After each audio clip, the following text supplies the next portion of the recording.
I'm going to teach you about organic chemistry. What is organic chemistry?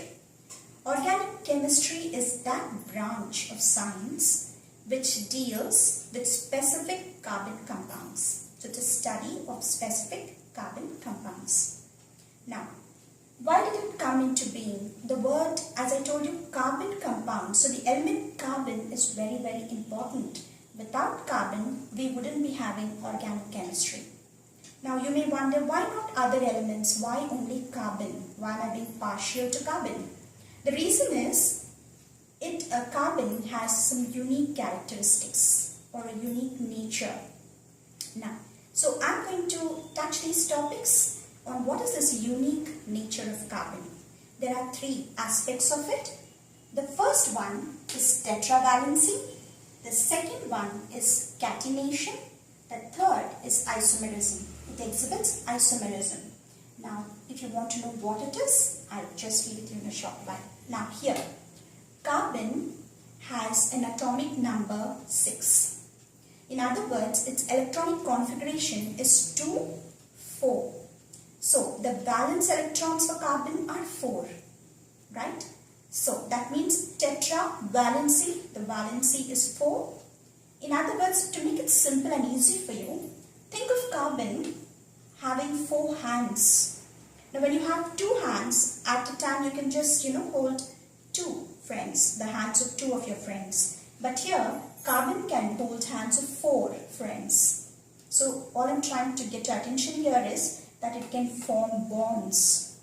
Actually, they are forming covalent bonds with other elements, right? So, this nature is very important. The basic thing is tetravalency. Now, the second aspect is catenation.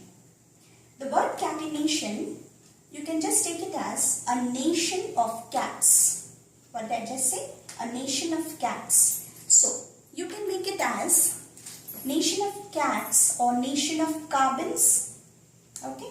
So, catenation is a tendency of the elements to link with the similar elements.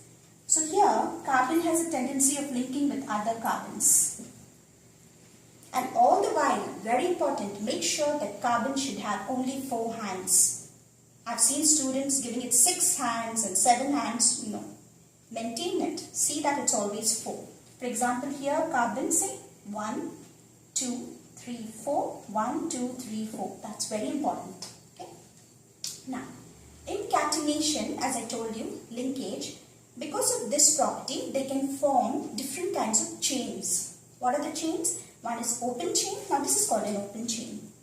Then you also have a branched chain. Branched chain is that, suppose you have a carbon here too, right?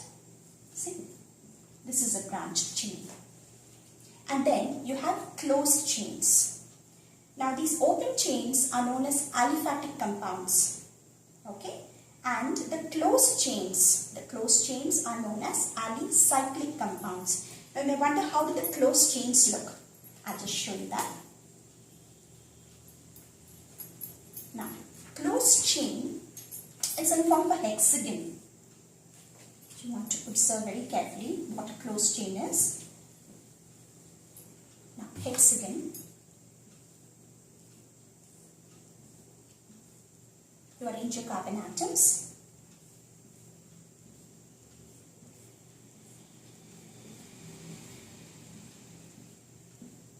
Now, this is called your alicyclic compounds. And now, next up will be, now this is the ring here, the main ring that you have. So, you might want to know, will it always be carbon? Is there a possibility of having any other elements? Yes, there is a possibility of having other elements, but not all. Only cons. Easy for you to remember. See, no headache here. Cons is the only thing permitted within this. Now, what is cons? Cons is nothing but C stands for carbon, as you can see here. So, benzene ring is made up of only carbons. Then you have oxygen, nitrogen, sulfur. Except this, nothing else is allowed in this ring, right? Here you can have whatever elements, but within the ring you have only cons. If I have N here, it's called pyridine. We'll do that in detail in the other classes, right? Now, there is also the type of bonds that are formed. For example, you can have a single bond, a double bond and a triple bond. The single bond are known as saturated compounds. In other words, compounds having a single bond are called saturated compounds. And compounds having double bond and triple bonds are called unsaturated compounds.